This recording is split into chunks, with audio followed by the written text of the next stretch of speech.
I still remember that night like it happened yesterday. The way the house felt too quiet, the way my chest ached as if something deep inside me had cracked open. I was curled up on the edge of my bed, tears soaking into my pillow, and I just couldn't hold it in anymore. My world had shifted in ways I couldn't understand, and the one person I thought would never hurt me had become the reason my heart was breaking. I didn't even hear my mother come in. I just felt her arms wrap around me, tight, warm, too close. And in that moment, I didn't know whether to feel comforted or completely lost. It wasn't just about heartbreak. It wasn't just about betrayal. This was something deeper. Something that had been building up for months, hidden behind forced smiles and late-night silences. I had caught on to the signs too late, missed calls, strange glances, the way he started turning his phone over every time it buzzed. At first, I thought I was imagining things. I wanted to believe I was just overthinking, maybe being a little too insecure.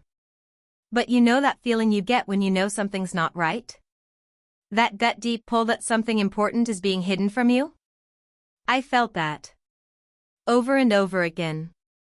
The man I loved was slipping away from me. But that wasn't the part that destroyed me.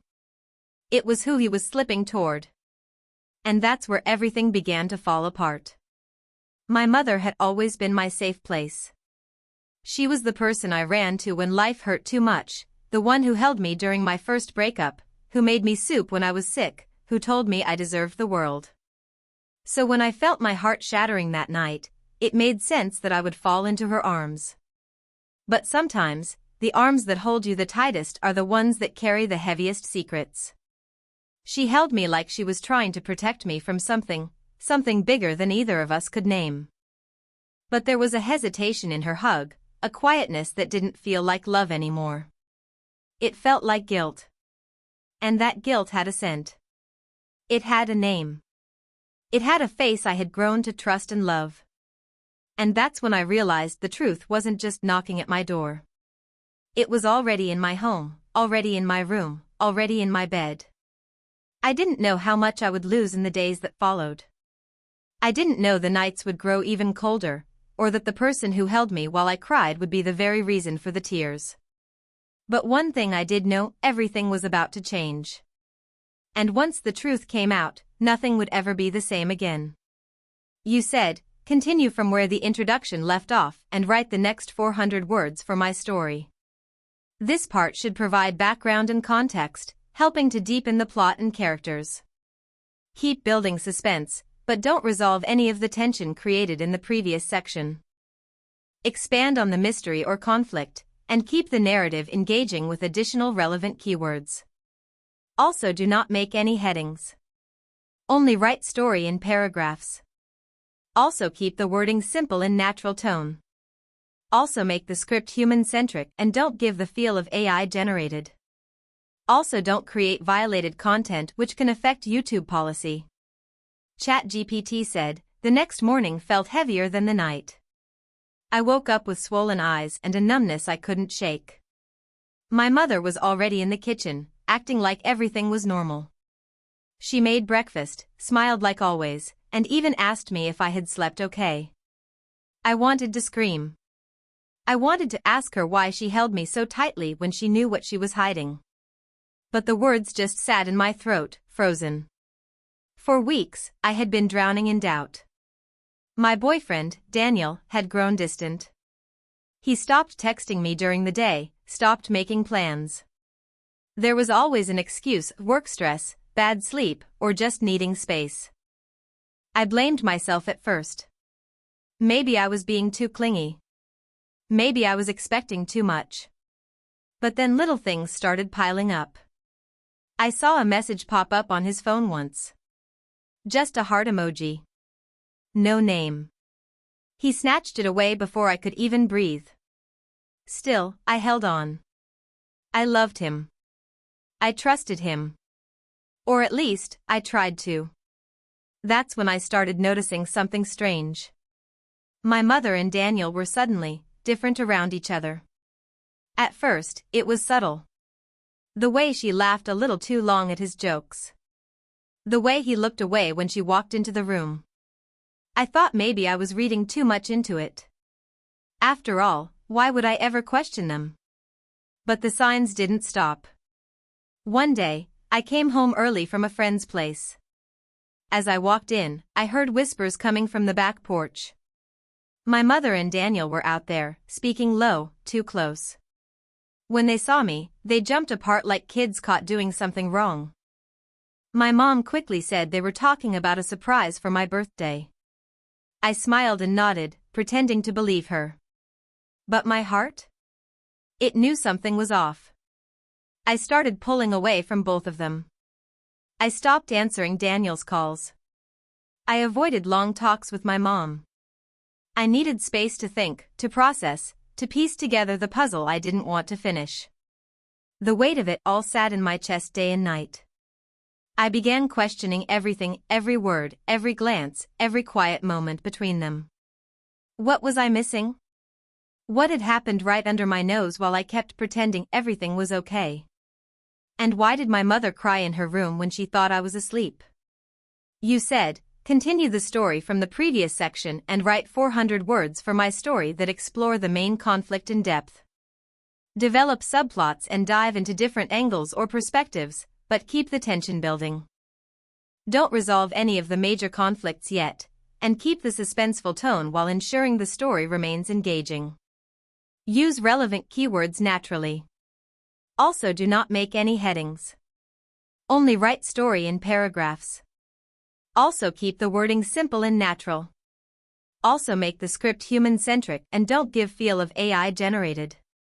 Also, don't create violated content which can affect YouTube policy. ChatGPT said, I started watching them more closely.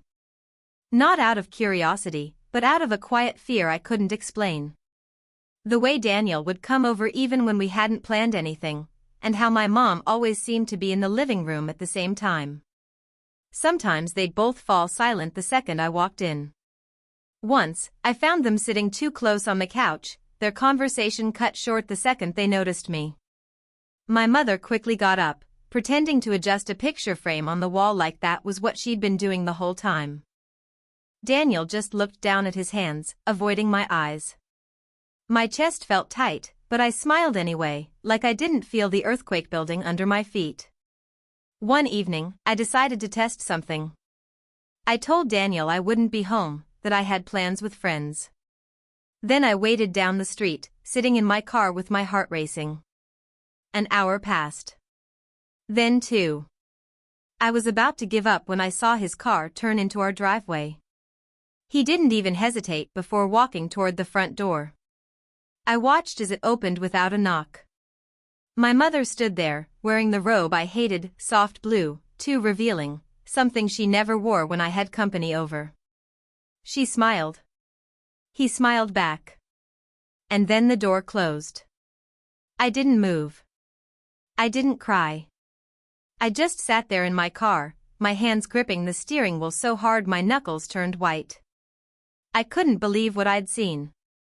But deep down, I already knew. I had known for a while. I just hadn't wanted to face it. The next day, I acted like nothing had happened. I laughed at my mom's small talk. I answered Daniel's texts like I always did. But inside, I was somewhere else, floating, disconnected, trying to make sense of the betrayal I didn't dare speak out loud. My mother was still trying to be the perfect mom. Daniel was still pretending to be my boyfriend. And I was stuck in between them, breaking more with each passing day. I started writing everything down in a journal. Every suspicious moment. Every gut feeling. Every tear I cried when the house went quiet at night. It wasn't just about betrayal anymore. It was about the lies we live with just to keep the peace, and how deep someone has to fall before they finally decide they've had enough. The days started blending into each other. Every smile from my mother felt like a mask. Every kiss from Daniel felt like a lie. I was living in the middle of a house full of secrets, and every time I breathed, I felt like I was choking on something invisible. I kept pretending to be okay, pretending I didn't know, pretending to be the same girl I was before everything began to fall apart. But inside, I was unraveling. I couldn't sleep at night. I'd lie awake listening to the silence, waiting for footsteps, whispers, anything that would confirm what I already knew. My phone became a weapon. I kept checking it for texts, pictures, evidence. I even started going through the old messages between Daniel and my mother from months ago, trying to read between the lines. There were no obvious signs, but there was something off, too many thank yous, too many appreciate you replies that didn't feel right for a boyfriend and a future mother-in-law. Then one night, something happened that shook me to the core. I was coming down the stairs for water, barefoot and quiet. As I passed the hallway, I heard murmuring from the kitchen. I froze. It was my mother's voice, low and nervous. "She's starting to notice," she said. And then Daniel replied, "I know. We have to be careful." My body went cold. I stood there, my hand gripping the banister so tight it felt like my fingers would snap. I couldn't move, couldn't speak. I just stood there in the dark, listening to the truth that was no longer hiding. The next morning, they acted normal. My mom made pancakes. Daniel kissed me on the cheek. I wanted to scream at both of them. I wanted to demand answers. But I didn't. I needed to be sure. I needed proof. Real proof. So I made a plan. I placed a tiny voice recorder in the living room, hidden beneath the cushions of the couch. Then I left the house early, texting Daniel that I'd be out for most of the day. I knew he'd show up. I knew my mother would be home. And I knew they'd talk, because secrets always feel safest when they think no one's listening. All day, my heart raced. My hands shook every time I checked the time. And when I finally walked back through that door, everything in me knew, this was the day everything would change. I walked in slowly, acting casual, like nothing had changed. The house was still, too still. My mother was in the kitchen wiping the counter, her back to me. Daniel wasn't around, but I could feel the weight of his presence lingering in the air. I didn't say much, I just grabbed a glass of water and headed to my room. I could barely breathe. Every step felt heavier than the last. I closed the door behind me, locked it, and pulled out the recorder from my bag. My fingers trembled as I hit play. The audio was a little fuzzy at first, muffled footsteps, creaking floorboards, silence. Then came voices. His voice. Her voice. I sat down on the edge of my bed, my heart pounding in my ears. Daniel was saying something about not being able to keep up the act much longer. My mother told him to stay calm, to let it play out a little longer. She said she'd talk to her soon, and that I was too fragile right now. My stomach turned. I felt like the walls were closing in. But just as I thought I had heard the worst, something else came through the speaker. "She's not even your daughter," Daniel said. There was silence. Then my mother responded, her voice barely above a whisper, "She doesn't know. And she can never find out." I dropped the recorder. My entire body went numb. What did that mean? I wasn't his daughter? Whose daughter was I? What were they even talking about? My mind raced in every direction. I suddenly remembered all the small things I had ignored, how my mom always changed the subject when I asked about my childhood, how there were barely any pictures of me as a baby, how we never visited any family from her side. I had spent all this time thinking the betrayal was between Daniel and my mother, but maybe it went even deeper than that. Maybe I didn't even know who I really was. The betrayal I thought I was unraveling had just cracked open into something bigger, something I couldn't name yet. Was my entire life a lie? Were they both hiding something more than just infidelity? The questions started piling up, too fast to keep up with. And the scariest part was, I didn't know who to confront first, my mother, the person I trusted most, or Daniel, the man who might know more about me than I ever imagined. I sat there in the silence of my room, holding that recorder like it held the pieces of my broken life. Everything felt like it was spinning. The story I thought I was living, the one where I was the heartbroken girlfriend and my mom was the one who betrayed me, had just flipped completely. Now I didn't know what hurt more, that they might have lied to me, or that I might not even belong in the life I thought was mine. That night, I didn't sleep. I kept staring at the ceiling, the words from the recording echoing in my mind. She's not even your daughter. It felt like my whole life had cracked open, like I'd been living in a dream that someone else had written for me. I needed answers. Real ones. So I waited until morning, when the house was quiet and the light from the window made it a little easier to breathe. Then I went into the kitchen where my mother was sipping her coffee like nothing was wrong. I sat across from her and said one sentence, "I heard everything." She froze. Her hand trembled slightly, her eyes met mine, and in that one look, I knew she understood exactly what I meant. The silence between us was heavy. She didn't deny it. She didn't pretend. She just whispered, "I wanted to tell you so many times." I asked her to start from the beginning. She took a shaky breath and told me the truth. I wasn't Daniel's daughter. He wasn't my real father. In fact, he wasn't even someone I'd known all my life. He had been her ex from years ago, before I was born. They reconnected by accident after she and my real father divorced. She said Daniel came back into her life when she was feeling weak and lost. At first, it was harmless. But eventually, something started again between them. And then, she said, when you introduced him as your boyfriend, I panicked. I stared at her, heart pounding. "Why didn't you say anything?" I asked. Tears rolled down her cheeks. "Because I thought I could fix it. I thought he'd leave. I didn't expect him to stay. I didn't expect feelings." She broke down. And for a second, I didn't know what to feel. Anger. Sadness. Confusion. All of it mixed together. I demanded to know why Daniel never told me the truth. Why he let everything continue. My mother shook her head and said, "Because he didn't know at first either. He only found out a few weeks ago. And he was trying to find the right time." I felt sick. I stormed out of the kitchen, grabbed the recorder, and texted Daniel. I told him to come over, we needed to talk. When he arrived, I played the audio in front of him and my mother. The look on his face was pure shock. But then he said something that made my blood run cold. "I wasn't talking about me," he said. "She's not your daughter, because you were adopted. Your mother isn't your biological mom either." The room went silent. I looked at my mother, her face pale, eyes wide, and she slowly nodded. All this time, I thought the worst part of this story was the betrayal. But it wasn't. It was the truth behind it all. I had been living a lie, but it was a lie built on fear, not hate.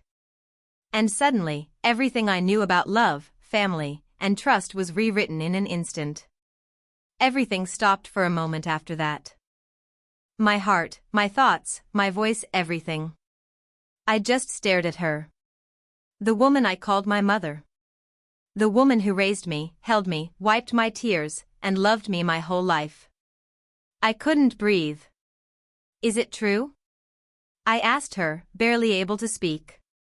She nodded slowly, tears running down her face. "I was going to tell you one day, but I was scared. I didn't want you to feel like you didn't belong." She explained that I had been adopted when I was just a few weeks old. She couldn't have children of her own, and after years of trying, she adopted me from a small private agency. She said from the moment she held me, I was hers. That she never saw me as anything but her daughter. I sat there, stunned. So many emotions ran through me, anger, sadness, betrayal, but underneath all of it, there was a strange peace. Because no matter how twisted things had become, I knew she had loved me deeply. She just didn't know how to tell the truth. Daniel quietly stood and apologized.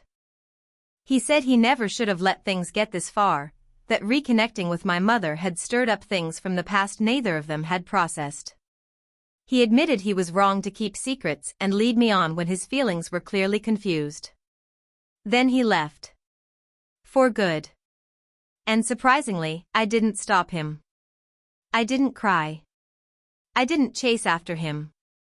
I just let him walk away, because I finally understood that some people come into your life to teach you lessons, not to stay forever. In the weeks that followed, things slowly began to shift.